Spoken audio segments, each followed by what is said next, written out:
So you've probably seen the headlines, right? It looks like America and Iran are on the very brink of war. But then you turn on the news and you see Iran attacking places like Dubai, Bahrain, and Qatar. It's confusing. I mean, if the big fight is with the US, why is the rest of the Middle East caught in the crossfire? Okay, let's really get into this. We're going to cut through all the noise, forget the knee-jerk reactions you see all over the internet. In this explainer, we're going to unpack the real strategic chess match that's being played here.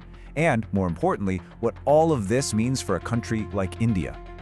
You know, the first thing you always hear, especially after a major event, is that this is it. This is the end for Iran.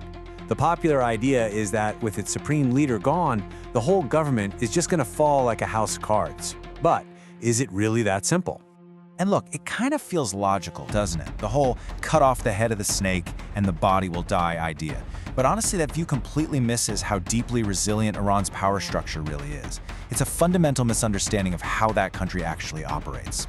So, why won't Iran just fall apart? Well, there are some really solid reasons. First off, they have a 4-level succession plan for every single key position. That means there's always someone ready to step in. Second, they have ironclad contingency plans for this exact kind of scenario.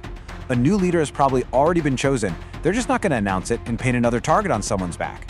Third, you've got the super powerful Islamic Revolutionary Guard Corps, the IRGC, and they have sworn revenge. They're promising the most ferocious operation in the country's history. And finally, the public isn't united against the regime, not like you might think. Yeah, this is so crucial. You can't mistake Iran for a place like Venezuela. See, in Venezuela, the public was pretty much united against the Maduro regime, and that made its eventual fall inevitable. But in Iran, the population is very divided. Sure, a lot of people want democracy, but a really significant base still supports the current leadership.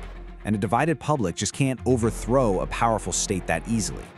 Okay, so that brings us to the second big myth we need to bust. The idea that Iran made a massive mistake by attacking its neighbors. I mean, on the surface, it looks like they've just made enemies with everyone, right?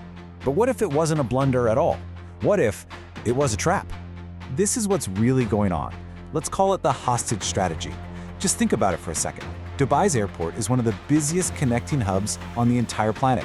By attacking it, by forcing airspace to close, Iran makes this conflict a problem for every single nation whose citizens and businesses fly through there. All of a sudden, every country has skin in the game, and Iran has created this immense global pressure without firing a single shot directly at the US. It's clever, in a way. And to make this really hit home, just look at this number, 8 million. That's how many Indians are living and working in the Gulf countries right now. If this thing escalates, just imagine trying to evacuate 8 million people. It's an unimaginable crisis. By putting them at risk, Iran has made this conflict deeply, deeply personal for India and a ton of other countries. This isn't some distant problem anymore, it's a direct threat. So let's zoom out and see how this all builds into a global economic trap. Because this isn't just about regional politics anymore. This is about disrupting the entire world economy to achieve a strategic goal. You know, for years, Saudi Arabia's Crown Prince Mohammed bin Salman has been pushing this huge vision. He wants to move the region beyond oil, turn it into this global hub for business, for tourism, for culture. He literally called it a new Europe. But how can that dream ever come true if the world sees missiles falling on its biggest cities? Iran's attacks are a direct sabotage of that vision, making the whole region look unstable and like a really bad place to invest your money. And that brings us to Iran's ultimate trump card, the Strait of Hormuz. This tiny little waterway is, and this is no exaggeration, probably the most important choke point for the world's energy supply. A staggering 20% of the entire world's oil flows right through it. It's where 90% of the Gulf nations' exports pass through, and for India, 60% of our oil imports, they depend on this strait staying open. If Iran blocks this, the global economy could grind to a halt. So what does that actually mean for you and me? It's pretty simple, really. Just look at the prices. Experts are predicting that a full-blown conflict could send oil prices skyrocketing past $100 a barrel. And you know what happens when crude oil prices spike? You can bet the price you pay for petrol is going to follow right behind. But wait, there's another layer to this whole thing that often gets missed. This conflict isn't just about the US and Iran. It's also about China. See, the main reason Iran survives US sanctions is because China buys its oil. And here's the kicker, they trade in Chinese yuan, not US dollars. That lets them completely bypass the American financial system. Now think about the pattern here.